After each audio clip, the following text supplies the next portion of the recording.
Hello, this is a digression video. So this is my first video making content about something other than supercars. I know that the name of my channel is Supercar Adventures, and that is still the main focus of this channel. But I thought I'd talk about our latest acquisition, at least car-wise. So the commuter car that my wife uses, which is also our family car, our grocery getter, you can kind of see it back there, and our road trip car is something a lot more convenient to use, relaxed, and much better with gas mileage than the two cars that you just saw a moment ago. Although not as exciting as those two cars. Everybody needs a car like that in their household, and that's what this car serves for us. So we had a 2015 Toyota Sienna. We put about 220,000 miles on it, and it drove great. And we were thinking, once that car started having trouble towards the end of its life, what we're going to replace it with. Ultimately, we decided that we really liked the Toyota Sienna, experience. It was very spacious, very convenient to use, perfect for the road trips we sometimes like to go on. Very easy for my wife to drive on her commute to work. And since 2015, the technology has really improved a lot. And so we ended up buying a 2025 Toyota Sienna. So this is the XLE model, and it's all-wheel drive, and it comes in a pearly white color. It got rained on, so it's a little dirty, but you can see this color, especially if it's washed, just really shines nicely. Look, it even has a front splitter, which is kind of interesting.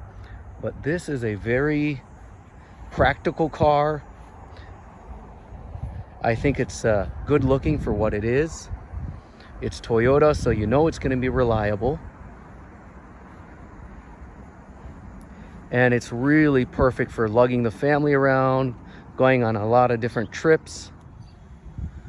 So getting a look at the interior here, we've got the all-season mats. And as you can see, pretty elegant, nothing too fancy. You've got your leather seats. It's not high-end leather, but pretty elegant interior with this sort of paneling here. Very common sense. Just a very common sense interior. You've got a screen up here, and you've got a nice good size MMI screen up here as well. All of the HVAC controls still use buttons, which I think I think that's really important. You've got the auto hold, which I've always liked in my BMW. This being a hybrid, you can also drive in EV mode. It's got wireless charging, and it also has wireless Apple CarPlay, which is very important, and I know my wife especially is already loving that, because she did not have that in the 2015 Sienna. Now, the best convenience factor of this car, of course, is the rear. So we were comparing this to the Toyota Grand Highlander, and why this one is, one, it's a hybrid, and two, the ease of getting in. So you can get into these back seats, and it's so easy. You don't need to pull anything out of the way to do that. This is me now sitting in the rearmost seat, and it's actually bench style seating. And I mean, I've got plenty of room back here. I mean, you look, my leg room is pretty good. And this is with the person in front of me also having plenty of space. So, anybody, can easily sit back here and be pretty comfortable. You've got cup holders in the rear, charging ports here in the rear. Here I am now sitting in the middle seat, and again, just ample amounts of leg room. And you've also got HVAC controls up here. You got a charging port here for the people in the middle seats. 120 volts outlet here.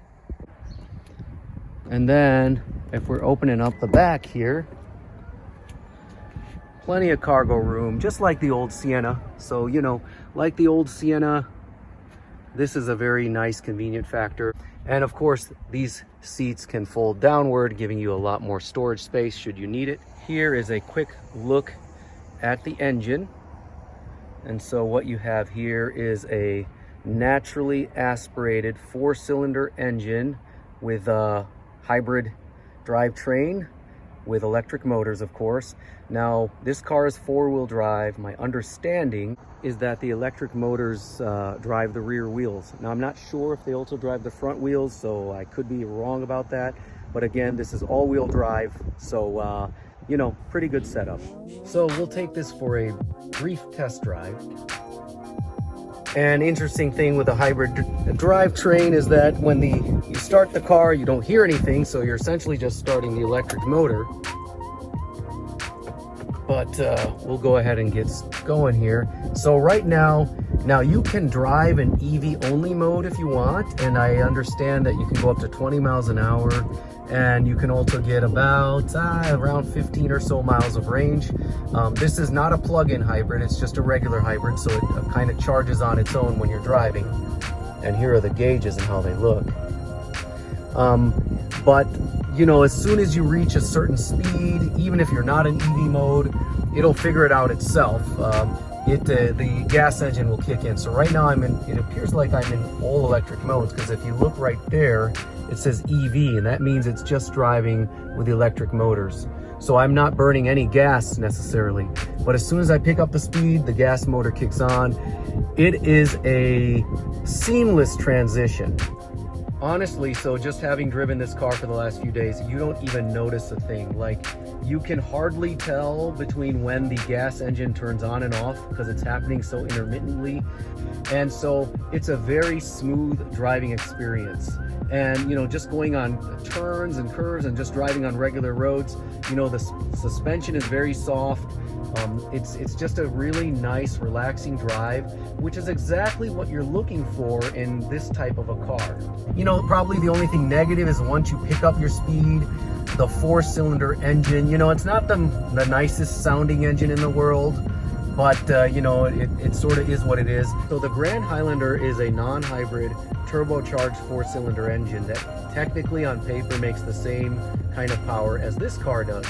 This is naturally aspirated 4-cylinder with hybrid assist. And what I found when I test drove both cars is that the Grand Highlander has turbo lag. I mean, you really have to mash the throttle, and then there's this delay before you get any power, which I did not like. You know, if you're merging onto the highway or something like that, it's not really the best experience. Whereas with this car, you get instant torque because of those electric motors, and you're not waiting on any turbochargers. So right away, I felt like this was a better driving experience. The other positive thing I'm gonna say about the Toyota Sienna is, you know, the Apple CarPlay works great, and it's not set up with my phone, so I can't really demonstrate it. But there's another nice perk about this car, which is that it has a really good sound system. Now, it's a JBL sound system, which I believe comes standard in the XLE, if I'm not mistaken, but I was really impressed with it. So we've been driving this car for about 2 days, and like, because of, you know, so this car is supposedly gets 36 miles per gallon, which is incredible because the old Sienna, I think it was around 16 or 17. And we experienced that. I mean, that thing was a gas guzzler. But this car, you know, we've driven it for 2 days, and the gas tank has remained on full like the whole time. I mean, this thing has not budged. The new Toyota Sienna not only needs to make your list, it probably should be near the top. The 2025 model, by the way, comes with Apple CarPlay. That was not the case with earlier models. You had to spec that out. So here we are with just a biker. Gotta take a left here, and you're gonna see it as I slow down, switches to EV mode. 2 years and 25,000 miles of free maintenance service, and then we kind of negotiated a bit for about 800 or so bucks. We got 5 additional services covered. So that's like your oil changes and the tire rotations. So hopefully for a couple of years when we get this service, we won't have to really pay anything. And now I'm headed back home. Anyway, I'd like to thank everybody for watching, and you all take care.